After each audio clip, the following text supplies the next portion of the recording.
جب سے عمران خان نے فوج کے بارے میں نیوٹرل اور اس طرح کے الفاظ استعمال کرنے شروع کیے تو ایک میڈیا پہ بھی اور لوگوں میں بھی ایک ڈسکشن شروع ہوئی کہ فوج کا سیاسی کردار کیا ہونا چاہیے کیا نہیں ہونا چاہیے.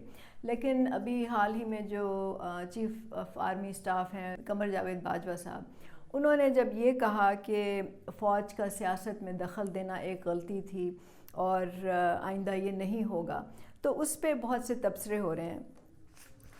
بات یہ ہے کہ صرف یہ کہنا یا یہ خواہش ظاہر کرنا کہ فوج سیاست میں دخل نہیں دے گی, اس سے یہ اصل میں ہو نہیں جائے گا. مطلب صرف کہنے سے یا یہ بیان دینے سے یا خواہش ظاہر کرنے سے ایسا نہیں ہو سکتا ہے. اس کے پیچھے ایک پورے عوامل ہیں, محرکات ہیں, اس کے پیچھے ریزنز ہیں.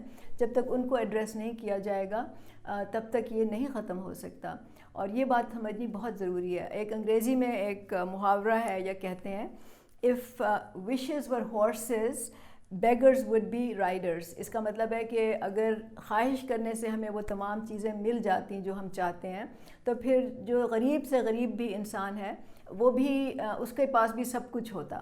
تو یہ بہت ہی امپورٹنٹ بات ہے. اب اس کے پیچھے جو محرکات ہیں اس کا میں نے پہلے بھی ذکر کیا تھا, لیکن ان کو ایڈریس کرنا پڑے گا. مطلب یہ کہ صرف سیاستدانوں کو نہیں بلکہ جمہوریت کو مضبوط کرنا پڑے گا. اس وقت تو ہم یہ کہتے ہیں نا کہ یہ سیاستدان ہیں اور سول سپریمیسی کا یہ مطلب ہے کہ ان کی حکومت ہو, لیکن یہ جو لوگ ہیں یہ چند لوگ ہیں. اس وقت اس کو ہم جمہوریت تو نہیں کہہ سکتے, یہ تو اولیگارکی ہے, جس کا مطلب ہے کہ چند لوگ جو ہیں وہ پورے نظام کو کنٹرول کرتے ہیں.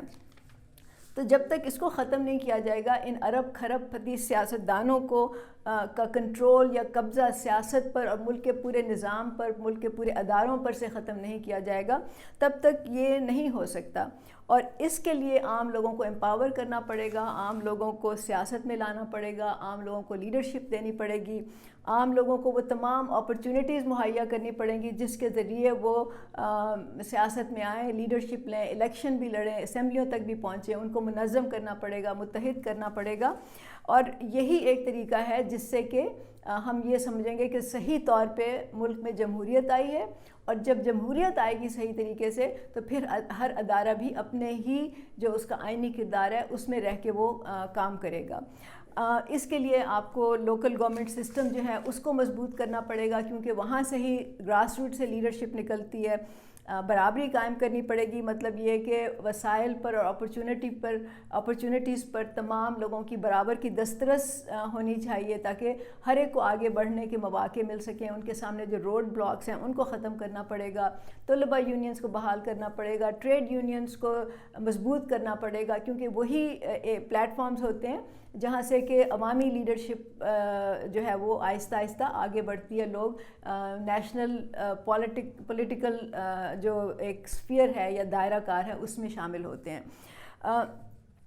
ان سیاستدانوں کو جو اپنا ووٹ بیچتے ہیں اور ان پارٹیوں کو جو یہ ووٹ خریدتی ہیں اور اس کے ذریعے وہ طاقت میں آتی ہیں, ان کو سیاست سے نکالنا پڑے گا. یہ لوگوں کو سمجھنا پڑے گا کہ جب لوگوں کو پتہ چل جائے کہ فلاں سیاستدان اپنا ووٹ بیچ رہا ہے یا یہ پارٹی جو ہے یہ ان کے اور دوسرے سیاستدانوں کے ووٹ خریدنے کی کوشش کر رہی ہے, ان کو ایک ہمیں ان پہ پریشر ڈالنا پڑے گا. اور یہ عوامی پریشر ہی ہے جو ان کو آہستہ آہستہ سیاست سے نکال سکتا ہے. یہ لوگوں کی بجائے لوگ کہ وہ بلائنڈلی اپنے جو علاقے کا ان کا سردار ہے یا جو ایم این اے ہے, ایم پی اے ہے, چاہے ان سے اس کے تھوڑے سے مفادات بھی ان کے جڑے ہوں, ان کو اس کے مقابلے میں کھڑا ہونا پڑے گا, کہنا پڑے گا کہ یہ آپ نے غلط کام کیا ہے, ہم آپ کو ووٹ نہیں دیں گے اگر آپ اس طرح کریں گے.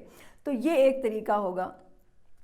اس کے علاوہ جو پاکستان میں ایک سسٹم ہے سول بیوروکریسی کا, جس کے ذریعے جو کہ کلونیل نظام یا کلونیل زمانے سے چلتا آ رہا ہے, جس میں کہ اس وقت تک تمام قوانین بھی وہی ہیں جو انگریزوں نے بنائے تھے, اور اس کا مقصد یہی تھا کہ ایک خاص طبقے کو عام لوگوں پہ حکمرانی کرنے کا حق دیا جائے, ان کو عام لوگوں سے برتر کیا جائے, ان کو عام لوگوں سے زیادہ طاقت, مراعات وغیرہ وغیرہ سب دی جائیں. تو ہمیں یہ نظام ختم کرنا پڑے گا. پھر جو ایسے قوانین ہیں جس پہ کہ زمین پہ اسپیکولیشن ہوتی ہے اس کو ختم کرنا پڑے گا. ہمیں زرعی اصلاحات کرنی پڑیں گی. ہمیں زمین کا ایک پورا اس کے لیے ایک پورا جامع پلان بنانا پڑے گا. لینڈ مافیا ختم کرنا پڑے گا. انڈسٹری لگانی پڑے گی. اس کے علاوہ لوگوں میں روشن خیالی کو پروموٹ کرنا پڑے گا. جو ہم میں ایک عدم برداشت کا ایک مادہ ہو گیا ہے کہ ہم اپنے کسی بھی مخالف رائے کی برداشت نہیں کر سکتے. ہم کسی نقطۂ نظر پہ بیٹھ کے عام مطلب مہذب طریقے سے ڈسکشن نہیں کر سکتے. اس کو ختم کرنا ہوگا. تو یہ سب چیزیں جو ہیں یہ جڑی ہوئی ہیں ایک دوسرے سے. ہم یہ نہیں کر سکتے کہ ہم صرف ایک مسئلے کو ایڈریس کریں, صرف ایک چیز کو ہم حل کریں. یہ جب تک ہم یہ سارا نہیں کریں گے تب تک ہم نہ ہم ایک صحیح جمہوریت لا سکتے ہیں اور نہ ہی میرا خیال ہے کہ فوج کا سیاسی کردار ختم ہو سکتا ہے, کیونکہ وہ بھی اس نظام سے جڑا ہوا ہے جس نظام میں چند لوگوں کا کنٹرول ہے اس ملک کے تمام وسائل پر اور تمام مواقع پر. تو برابری پارٹی پاکستان یہی کرنا چاہتی ہے اور یہی ایک طریقہ ہے. تو اگر ہم یہ چاہتے ہیں, اگر آپ یہ چاہتے ہیں تو آپ آئیں اور برابری پارٹی پاکستان میں شامل ہوں اور یہاں سے ہم مل کے اس کے لیے جد و جہد کریں. بہت شکریہ.